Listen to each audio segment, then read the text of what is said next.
After 13 seasons, The 11th pick in the 2011 NBA Draft, the Golden State Warriors select Klay Thompson from Washington State University. 4 championships, 2 heartbreaking finals losses, It's over! It's over! Cleveland is a city of champions once again! 2 devastating injuries, Thompson grabs his left knee, now writhing in pain. hundreds of unforgettable moments, Looney another board. He's got 20. Thompson puts it in, and that might be the dagger. The Splash Brothers era in Golden State is over. Klay Thompson is joining Luka and Kyrie in Dallas, leaving a lot of NBA fans wondering, why didn't he just take a little less? How will this impact Klay's legacy with the Warriors? What broke such an unshakable bond? We are joined on 11:30-23 by 11:30 and 23. And whether or not he made a mistake choosing the Mavericks over teams like the Lakers, Warriors, and Magic. But unfortunately, the answer to all these questions is a lot more complicated than originally meets the eye. On July 1st, at 2:31 p.m., a Woj bomb sent shockwaves through the Bay Area and the NBA landscape. Klay Thompson is on his way to the Dallas Mavericks, I'm told. Klay Thompson had agreed to sign a 3-year, $50 million deal to go to Dallas. If reports of the Warriors' $48 million over 2 years offer, Klay's 40 over 2 counteroffer, and the Lakers' offer of $80 million over 4 years are accurate, Klay took less money to play in Dallas. It was reported that the Lakers were offering $80 million and he ended up signing for $50. He left the team he won 4 championships with, rejected more money from the team his father played for to go to Dallas. He rejected playing in the Warriors' movement offense to go to one of the most stagnant teams in the NBA, to play with one of the most ball-dominant superstars in the league. He ignored more money to play in the same city he was born in. It doesn't make sense, but what would help is understanding how we got here. How the star player Steve Kerr, once called no maintenance, became sour, disgruntled, and defensive. Klay is going to the bench. He has words with the official Ed Malloy, who gives him his second technical. And if we're looking for where things changed, we have to go back a bit to 2019. Klay had already missed Game 3 with a strained hamstring. And then Klay Thompson had to go to the locker room, Matt, after that play right there. But with the Warriors' 4th title on the line, he came back for Game 4 to pour in 28 points.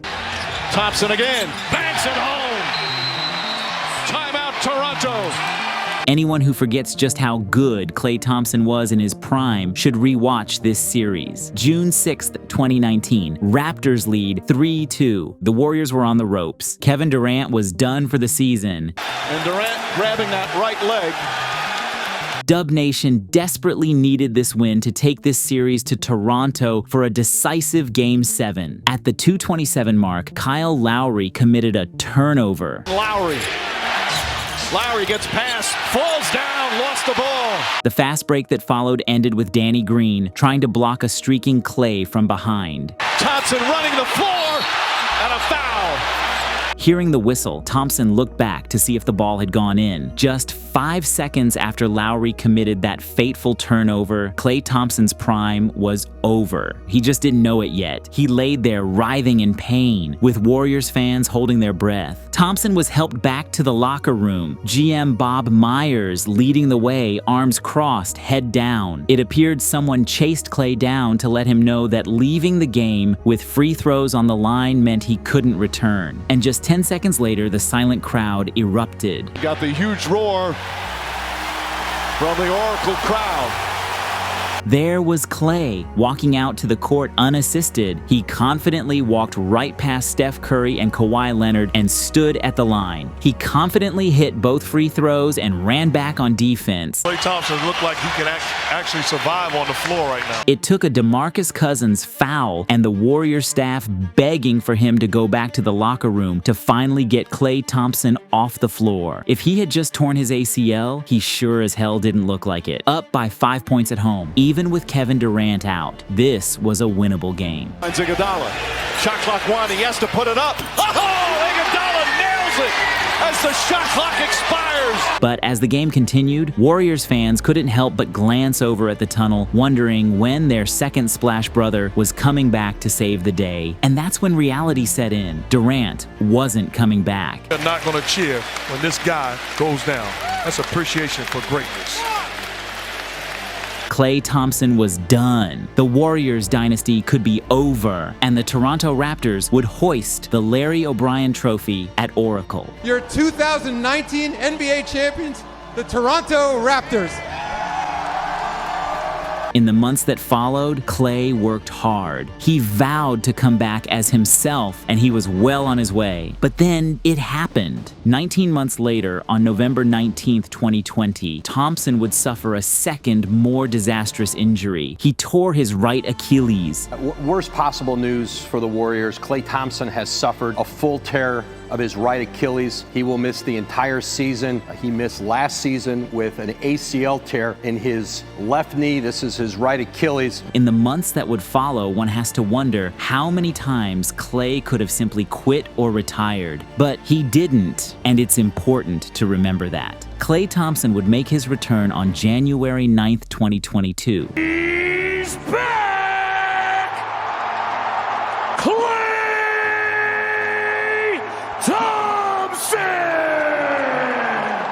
Scoring 17 points in 20 minutes against the Cavs. Klay's got Jared Allen on a switch. He went to reach, and Klay down the lane! I think he's healthy. Yo! The Warriors won 96-82. Klay shot 7 of 18 and put up the worst plus-minus among the starting five. But he was back. After 948 days, Klay Thompson was back, except he wasn't. This wasn't the same Klay Thompson. There he is. Klay in the corner, his three. Those are the ones that he normally rails. Missed the follow there. Following his first injury, the Warriors had paid Thompson 5 years, $189 million, knowing very well he would miss an entire year. By the time he got back, he'd basically missed 2.5 years of his 5-year deal. Injuries are a part of sports. Klay was injured on company time, and he rehabbed on company time. The Warriors had a brilliant opportunity to draft some young prospects to help their core, but they drafted James Wiseman over LaMelo Ball, and Jonathan Kuminga over Franz Wagner and Alperen Şengün instead. Klay didn't choose to get injured, and he didn't choose to waste 3 lottery picks. Klay Thompson chose to rehab. Those close to the team suspect that this is where the relationship grew bitter. The Warriors had paid Klay Thompson nearly $100 million to not play basketball, and Klay had spent 948 days watching the Warriors become one of the worst teams in basketball. The Memphis Grizzlies are in the playoffs. They eliminate the Golden State Warriors,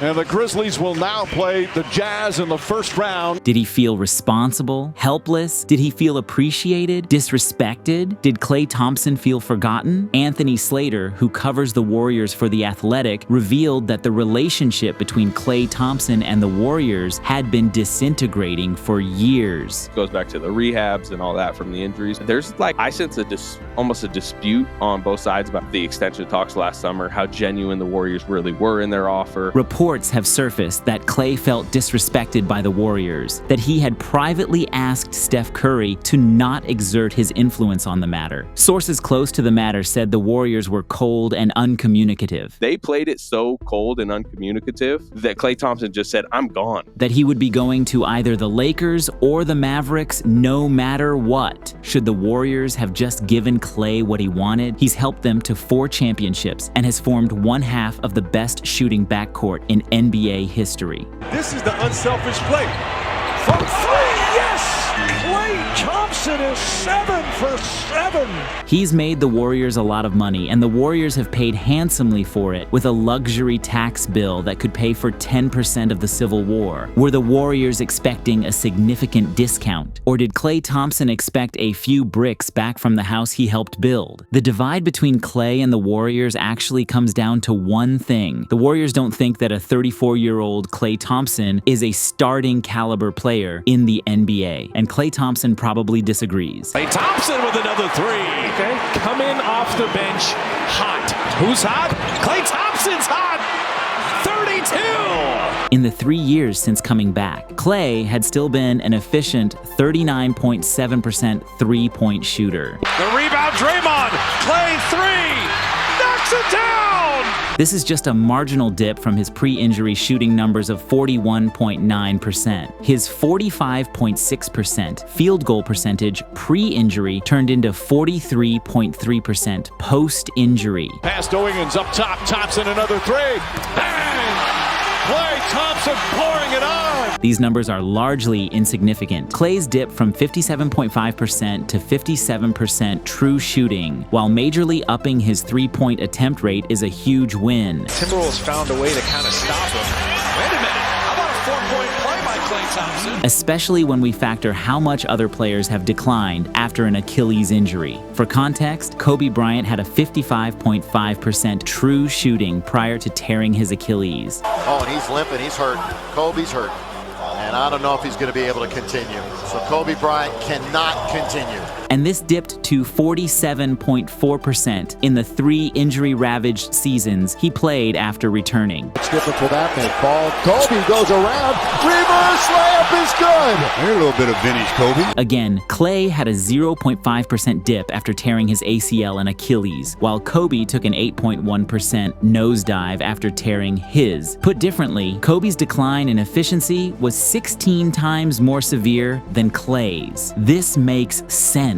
Medical science has advanced. Kobe was older. Here's Kobe. Reverse layup. Pretty stuff for Bryant. Klay was the better shooter. Looney another board. He's got 20. Thompson puts it in. And that might be the dagger. Kobe was a focal point, and Klay was a complementary piece playing with the greatest shooter of all time. Can you extend the lead? And Steph is fouled. An opportunity for a 4-point play. Rookie D'Angelo Russell and Jordan Clarkson aren't Steph Curry. Klay even contributed to a championship when the Warriors shocked the world and upset the Boston Celtics in 2022. And that'll do it. It's over. The Golden State Warriors return to a familiar place. They're on top of the NBA world. The 4th title in 8 years. The Dubs dynasty is still very much alive. And when you consider how hard he worked to get back to that stage, you'd understand why he felt disrespected and put out to pasture when the Warriors opted to give long-term deals to Draymond Green. Draymond Green is coming back. It's a 4-year, $100 million deal, so he stays in the Bay with this core. Jordan Poole. Poole keeps that dribble alive. Oh, what a fake from Jordan Poole. Andrew Wiggins. Wiggins still looking for his first field goal. Wiggins on the rack attack. But not to him. Klay worked unimaginably hard to be a vital part of the Warriors dynasty. Fly by, another 3! 35! He never complained when the Warriors dropped him in the pecking order to fit in Durant. How's not winning that tip? Curry on the go route, back to Durant! What a play! He was one of the best perimeter defenders in the NBA for most of his prime. At 4, it ticks. Lillard, fall back, and it's short. He was, as Steve Kerr described, not low maintenance, but no maintenance. About Klay just guarding every superstar player from one round to the next, making Steph's job that much easier so that he can go nuts and do his thing. So what changed? Well, for starters, his value to the Warriors organization changed. Klay managed to keep his shooting efficiency relatively even. Player, but Klay, 1-foot reload? Come on! But he wasn't nearly the athlete or scorer he was in his prime. Thompson, 4-3. In his defense, injury or no injury, very few NBA players are as good at 34 as they were at 25. There was a notable dip in impact metrics. His respectable 0.7 box plus minus dipped to 0.1. His limited burst meant he could be more easily defended. Klay running, in on Trey Murphy, slows down, and had it blocked. The numbers may not have changed much, but the impact had. And then there was a brutal decline in defense. He missed from 3 earlier, hit it 2. LeBron is spinning. Fadeaway shot for 2 in a row for him. The Warriors signed one of the best two-way guard forwards in the NBA to 5 years, $189 million. Down low. Advantage against Thompson, who makes the steal. Thompson zigzags.